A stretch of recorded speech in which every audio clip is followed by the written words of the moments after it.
मुझे खुशी है हमने यह महसूस किया कि अनुसूचित जातियों में कुछ लोग अभी भी आरक्षण के लाभ से वंचित रह रहे थे, उन्हें भी यह लाभ देकर समाज की मुख्यधारा में लाने के लिए हमने गत विधानसभा चुनावों के दौरान संकल्प लिया था।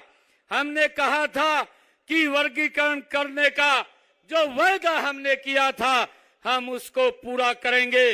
मुझे खुशी है कि हमने इस वायदे को अमली जामा पहनाते हुए हमने इसका वर्गीकरण को भी लागू करने का काम ये हमारी सरकार ने किया है।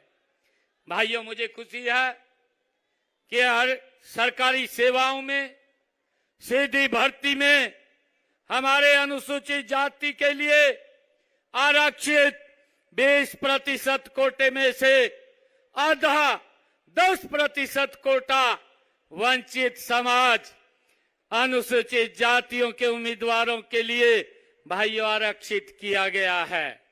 मुझे ये भी खुशी है कि यदि वंचित अनुसूचित जातियों के उपयुक्त उम्मीदवार उपलब्ध नहीं है तो शेष रिक्त पदों को अन्य अनुसूचित जातियों के उम्मीदवारों में से ही भरा जाएगा।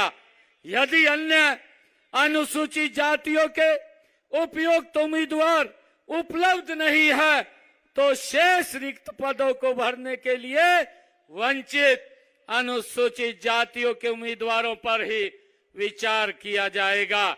इससे पहले हमने अनुसूचित जातियों को प्रथम एवं द्वितीय श्रेणी में पदों में 20% आरक्षण प्रदान ये किया है।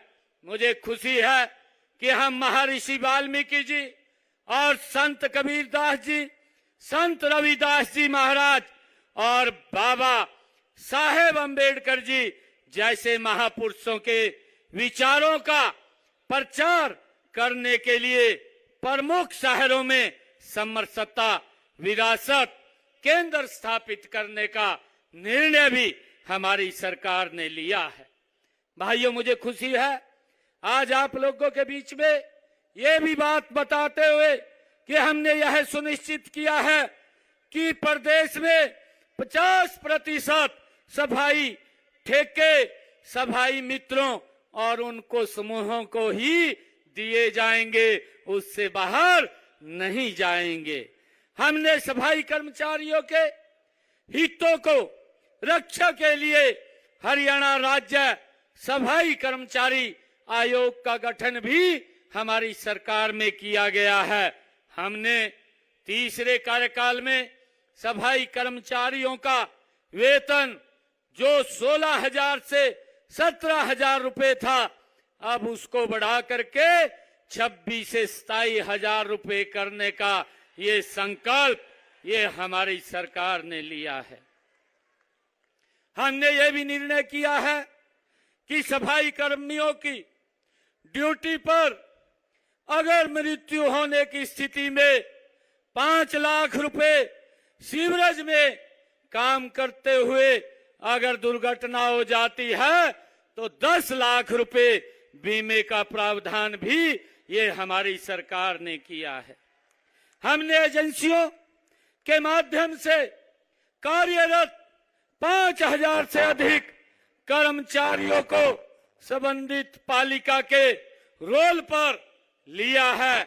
देश के किसी भी सरकारी कॉलेज में इंजीनियरिंग की पढ़ाई करने वाले हमारे अनुसूचित जाति के हरियाणा के विद्यार्थियों को पूर्ण छात्रवृत्ति देने का संकल्प भी ये आपकी सरकार ने लिया।